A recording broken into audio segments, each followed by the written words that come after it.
పట్టుకుంది.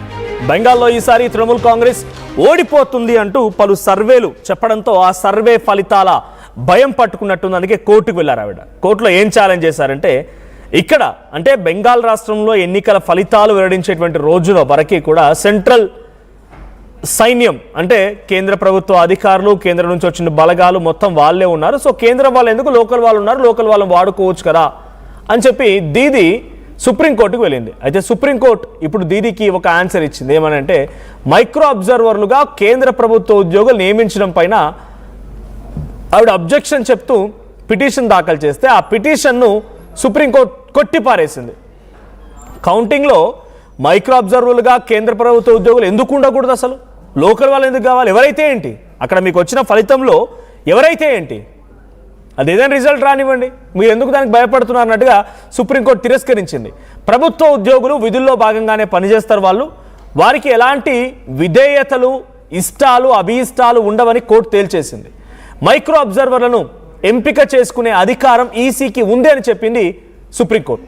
ఇక నియామకం పైన రాజకీయ పార్టీలను ఈసీ అడగాల్సిన అవసరం లేదు అని చెప్పి కోర్టు అంటోంది. ఎలక్షన్ కమిషన్ అనేది సర్వోన్నత ఒక అధికారం ఉంది, విశేష అధికారాలు ఉన్నాయి, రాజ్యాంగబద్ధంగా నడిచేటువంటి ఒక సంస్థ అది. సో ఈ నేపథ్యంలో వారిని క్వశ్చన్ చేసే అధికారం ఏ రాజకీయ పార్టీ కూడా లేదు. ఎలక్షన్ కమిషన్ ఎవరిని నియమించాలి, ఎలా పనిచేయాలి అని మీరెవరు చెప్పడానికి?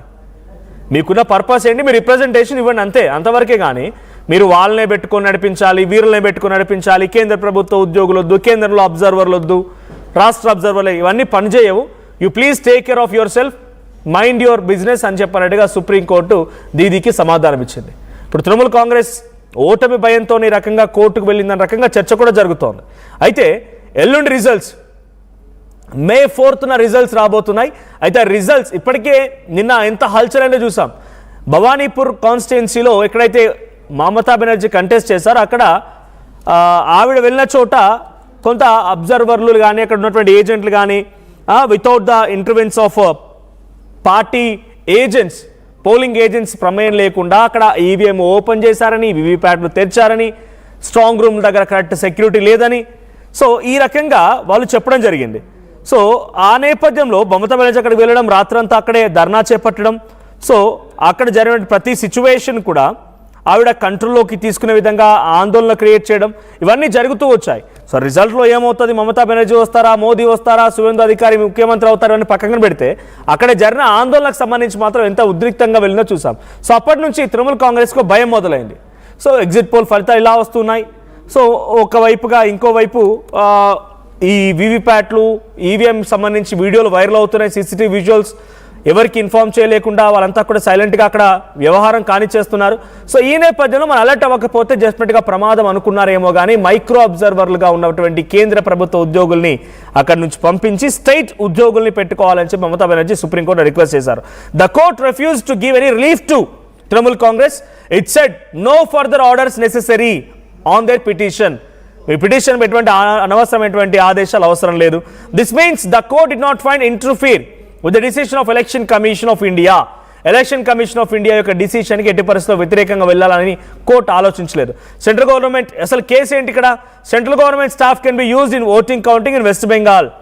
ఇది కోర్టు చెప్పిన మాట. మమతా ఏమంటున్నారంటే the election commission has full authority to choose counting staff, whether the staff are from central and state does not matter అనేది కోర్టు చెప్తున్నమాట. బట్ మమతా బెనర్జీ ఏమంటున్నారంటే you can deploy the state staff to central staff డైరెక్ట్గా deploy చేయడం మూలంగా కేంద్ర ప్రభుత్వం ఎన్డీఏదో ఉంది, వాళ్ళు ఏదైనా జిమ్మిక్కులు చేయగలుగుతారు, మాయాజాలం చేయగలుగుతారు, ఏదైనా ట్రిక్కులు ప్లే చేసి రిజల్ట్ వాళ్ళ వైపుగా క్రియేట్ చేసుకునే అవకాశం ఉంటుందని అనుమానం తృణమూల్ కాంగ్రెస్లో ఉంది. జనరల్గా ఒక రాజకీయ పార్టీగా అనుమానం సహజమే, కానీ ఆ అనుమానానికి తగ్గట్టుగా మేము వ్యవహరించలేమని చెప్పి కోర్టు తిరస్కరించింది. మరి ఇప్పుడు మమతా బెనర్జీకి ఒక బిగ్ షాక్ అని చెప్పాలి. బట్ షాకింగ్ రిజల్ట్స్ రాబోతున్నాయి మే 4న. ఎటువంటి రిజల్ట్స్ వస్తాయి? మమతా బెనర్జీ అక్కడ 3 సార్లు పరిపాలించిన తరువాత తనని బెంగాలీస్ పక్కన పెట్టేశారా? దీది ఇక పక్కకు వెళ్ళబోతున్నారా? కుర్చీ నుంచి బయటకు దిగబోతున్నారా?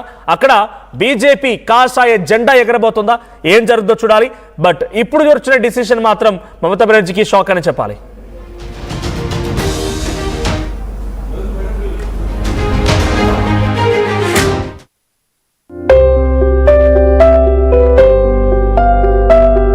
చిన్న చిన్న ఆనందాలు 35 ఏళ్లుగా నా జీవితంలో లేవు.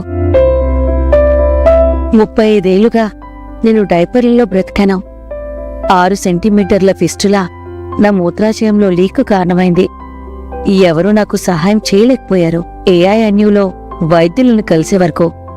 అక్కడ వారు రోబోటిక్ శస్త్రచికిత్సతో నాకు పరిష్కారం ఇచ్చారు. వారు నా ఆత్మవిశ్వాసాన్ని కూడా తిరిగిచ్చారు. Precision Care makes it possible. The Center for Robotic Surgery at AINU.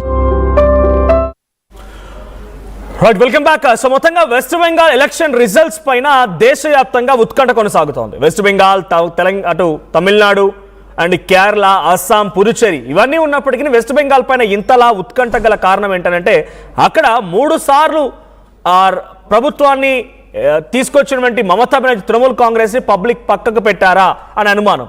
Exit poll ఫలితాలు కూడా బీజేపీకి సానుకూలంగా వస్తున్నాయి. తృణమూల్ కాంగ్రెస్ అక్కడ ఓడిపోబోతున్న రకంగా చెప్తూ ఉన్నాయి. సో తృణమూల్ కాంగ్రెస్ కనుక అక్కడ వస్తే మళ్ళీ కొంత ఉద్రిక్తత పరిస్థితులు జరిగే అవకాశం ఉంది అనేది కూడా చాలా మంది సోషల్ మీడియా చెప్తూ ఉన్నారు. ఇంకొక విషయం, స్టేట్ ఇంటెలిజెన్స్ రిపోర్ట్ కూడా మమతా బెనర్జీకి వ్యతిరేకంగా వచ్చిందంట. స్టేట్ ఇంటెలిజెన్స్ రిపోర్ట్ కూడా మమతా బెనర్జీకి వ్యతిరేకంగా వచ్చిందంటే మీరు ఓడిపోబోతున్నారనే రిపోర్ట్ని స్టేట్ ఇంటెలిజెన్స్ టీం కూడా మమతా బెనర్జీకి ఇచ్చిందట. సో ఈ రకంగా ఏది చూసుకున్నా కూడా అన్ని కలగలిపి మమతా బెనర్జీకి ఇప్పుడు కొంత ఎఫెక్ట్ పడబోతోందని అంటే ఈ షాకింగ్ సుప్రీంకోర్టు తీర్పు కానీ, అటు మైక్రో అబ్జర్వర్లుగా కేంద్రానికి సంబంధించిన వ్యక్తులు ఉండడం కానీ, తర్వాత రాష్ట్రానికి సంబంధించిన వ్యక్తులు ఉండాలన్నట్టుగా రిక్వెస్ట్ చేసే విధంగా వెస్ట్ బెంగాల్ సీఎం మమతా బెనర్జీ కోర్టుకు వెళ్ళడం కానీ, అటు ఇంటెలిజెన్స్ రిపోర్ట్ కానీ, ఇవన్నీ కూడా కొంత తనకి ఏమాత్రం సానుకూలత కనిపించట్లేదు. But May 4th it's a big day on her political career too. తన పొలిటికల్ కెరీర్ పైన May 4 కూడా డెఫినెట్గా ఒక బిగ్గెస్ట్ డేగా చూడాలి. తృణమూల్ కాంగ్రెస్ అక్కడ గెలుస్తుందా లేదా అని చూడాల్సిన అవసరం అయితే ఉంది. 148 సీట్స్, 148 స్థానాలు ఎవరైతే గెలుపొందుతారో వాళ్ళకే అక్కడ అధికారాన్ని చేజిక్కించుకునే అవకాశం ఉంది. అక్కడ మరి 145 స్థానాలు గెలవాలంటే మమతా బెనర్జీకి అక్కడ ద్విముఖ పోరు మాత్రమే ఉంది. బీజేపీ అండ్ తృణమూల్ కాంగ్రెస్ 2 పార్టీలు మాత్రమే అక్కడ అధికారం కోసం